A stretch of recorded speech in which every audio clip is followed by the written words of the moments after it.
Welcome to CCEA's Steps to Earning Your Salary Advancement. This session is really geared towards helping those teachers or educators who have either just started in the CCSD and they want to earn a salary advancement, or somebody who has not yet accessed the PGS salary advancement system. My name is Brenda Pearson. If you have any questions for me, there's an email address on the bottom here, cu@ccea-nv.org.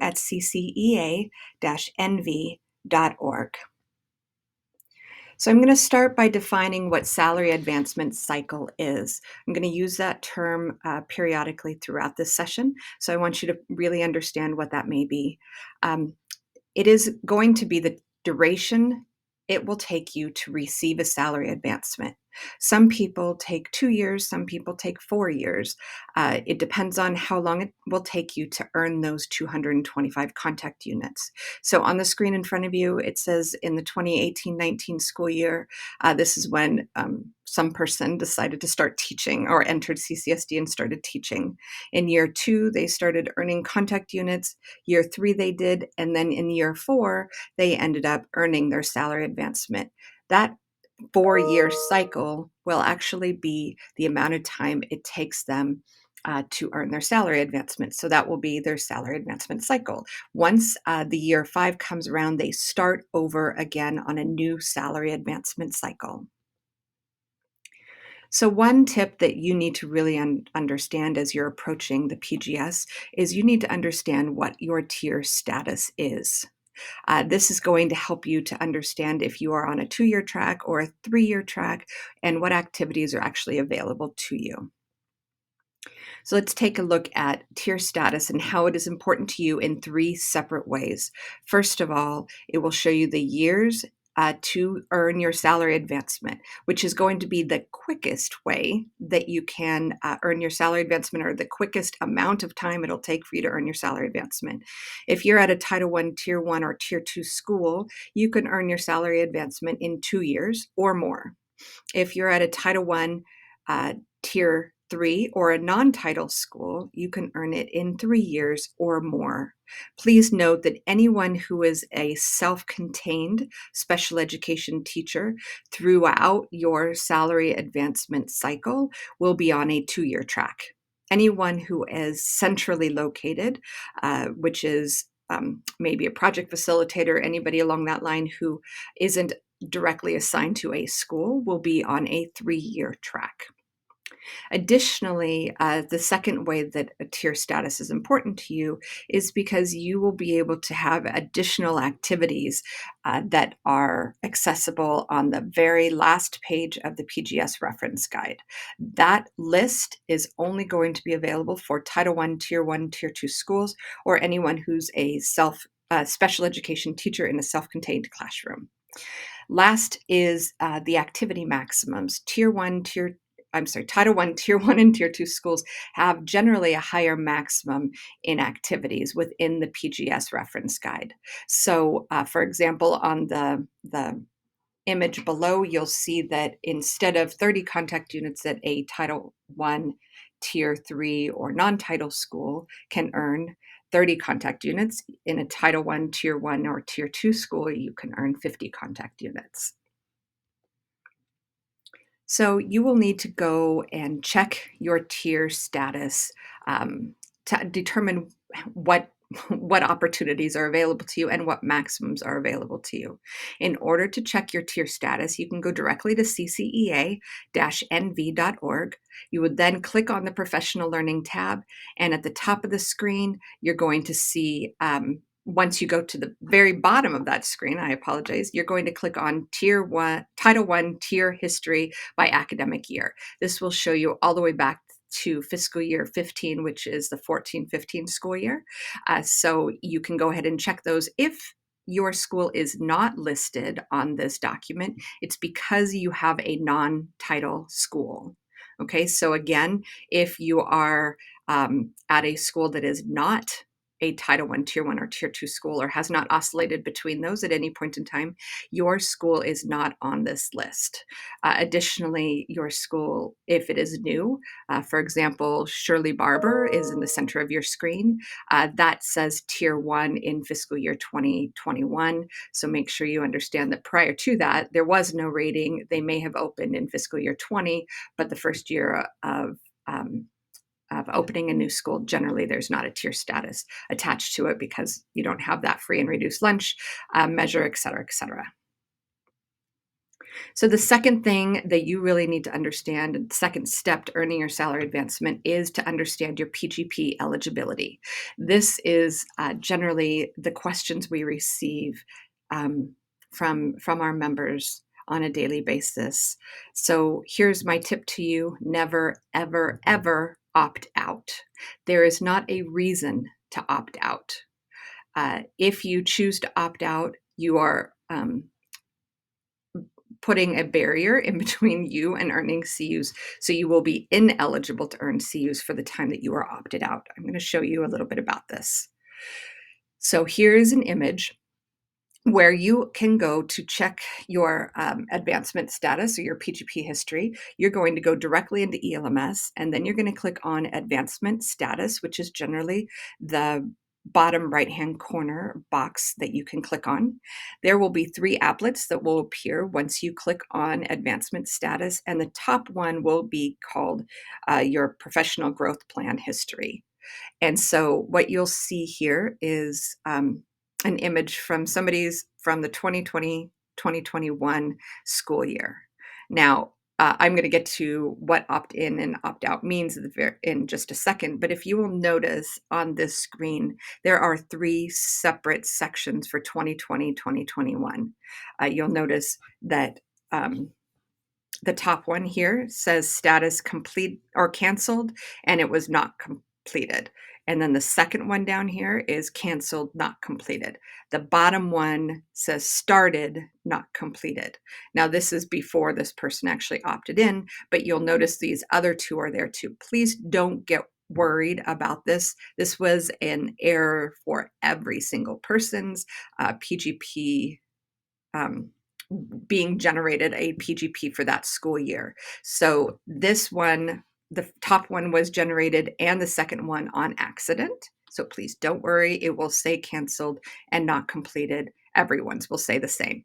But you need to look at the bottom one, which will be the 2020-2021, and to see if it says opt in or opt out or not completed. Okay, so if it says opt in, that means you can begin accruing contact units. If it says not completed, that means you didn't do either. You didn't opt in and you didn't opt out. And that's going to be reflected in the very bottom one here. If it is opt out, that means you cannot accrue contact units during that academic year. And you won't accrue contact units until you opt in. Okay, so for example, if in the 2020-2021 school year you opt out, that means you cannot get a green light and start accruing contact units until you submit your opt-in the following year. Remember, the deadline to complete your opt-in is by October 31st of each school year. Now, I also have questions where people say, well, I opted in 2018-19, but I didn't do anything for a while. As in they didn't opt in and they didn't opt out. So if you have a starting point for your opt-in, so for example, this person opted in 2018-19, they did not have to, and I say that very lightly because I really try to make sure that everybody understands this is an annual opt-in. But if this person did not opted in in the 2018-19, but didn't complete anything else and has not received a salary advancement, they will go ahead and be considered opted in until that salary advancement is received. Once you receive that salary advancement, you cannot accrue contact units again until you opt in. Okay, I'm going to say that again. If you started opting in 2018-19, but that is the only one you did, that's your green light, and you didn't opt in again and you have not received your salary advancement, but let's say in the 2021-2022 school year, you have enough contact units and you accrue or you earn your salary advancement. You cannot begin accruing contact units after salary advancement until you opt in. That's why we call this the annual opt-in. Please make sure that you do that. If you have any questions, you're welcome to email cu@ccea-nv.org. The next is the activity checklist. So um, this is your next tip and the next step in accruing your contact units and earning a salary advancement. So the clarifying document for ELMS activities that is available in your CCEA PGS support classroom should be used when preparing the documentation needed for CU activity. What I have done in the PGS support Google Classroom is I've created a document that everyone can use. It's called the CCEA Activity Checklist. This is only a way for you to track your progress through your CU accrual. This isn't going to be turned in to the PGS department or anything along that line. It's only going to help you to understand what you have done and what you need to still do. Okay, I'm going to show you how to access that in just a minute, but what you're going to see here is it could be a planning document where you're planning to participate. You can check the box here, or you participated in the activity and you check the red box here. In the actual document in the Google Drive, you will also have a column for all of the additional documentation that you need to submit in order to have the evidence needed to accrue those contact units. So first of all, the activities are listed there, the maximum contact units that you can earn. Some don't have a maximum, some do. Then the number of CUs accrued. This box will actually change color when you enter your CUs in. So for example, if you have professional learning related to extracurricular activities and you earn 10 contact units, the box will still remain green until you get closer to that 16 CU maximum. It will turn red, and then once you exceed that, it will turn like a gray color. Okay. Notice that there's also sections that say that whether approval is needed, administrator approval. I will go into that in just a little bit. Documentation collected. This is when you collect that documentation, when you add it to your Google Drive folder, and then add it into ELMS. If you are not part of the CCEA's PGS support Google Classroom, you cannot get access to this document. The only way to get access is if you go through the PGS support Google Classroom. This is a CCEA member benefit only, and that Google Classroom is only available to CCEA members. So it will be assigned to you once you have access to the PGS support Google Classroom. If you want to have access to that, what you need to do is send a personal Gmail account to cu@ccea-nv.org. Again, a personal Gmail account, not CCSD account, and not a university-based Gmail account. It must end in @gmail.com. Okay, category maximums. Here's a big tip, and I see this happen quite often. Don't waste your time collecting documentation for those activities for which you have met or exceeded the maximum. Back to our example here where it says the professional learning related to extracurricular activities. So let's pretend that you do yearbook at a high school and you have your training and you have exceeded your CU maximum.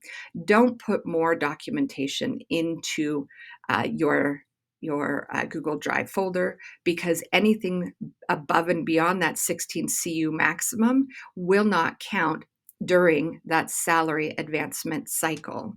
So you will not be able to use anything that exceeds that during that salary advancement cycle. So what is the maximum for each activity within your school? One thing that I did not mention, I apologize, is when you receive this document in the CCEA PGS support classroom, you'll notice there are two tabs on the bottom. One says a 2-year track and one says a 3-year track. Make sure you click on the appropriate one so that you can know what your maximum is. But this will help you to know what those maximums are and what you need to do in order to accrue those contact units and have enough evidence to earn those. Step 4 is your Google Drive organization. Your tip is to use the activity titles included in the PGS reference guide or the documentation for ELMS activities to create folders in your Google Drive. Another option is you see these activities here in this column. These are the titles that you will be able to use within your Google Drive. So please don't um, make up titles. If, for example, you do CCA professional development, you may want to put in parentheses micro credentials, or if you do the P. Oh, this is a typo here. Biggest PBS goal classes, you may want to put in the title what classes you took, but otherwise use these titles because this will help with those folks who are reviewing your submissions at the PGS department at CCSD so they can understand exactly what they're looking at. Okay, so again, when you go to create folders in your Google Drive, you're going to use the activities within this document or in the PGS guide or in the documentation, the green document that's included from the CCSD website. So if you have participated in an activity, you will title the activity this, and you will include the school year. Here is an example of what I've done, and these are the folders that I've put together. So Pearson B, PGS for the 2022-2023 school year, and writing PD for school and site. And so I just pulled this information here, made it just a little bit shorter. Whatever it is, use a consistent naming convention so that you know that it's going to be easy enough for you to find where your documentation is for that submission or that salary advancement cycle, right?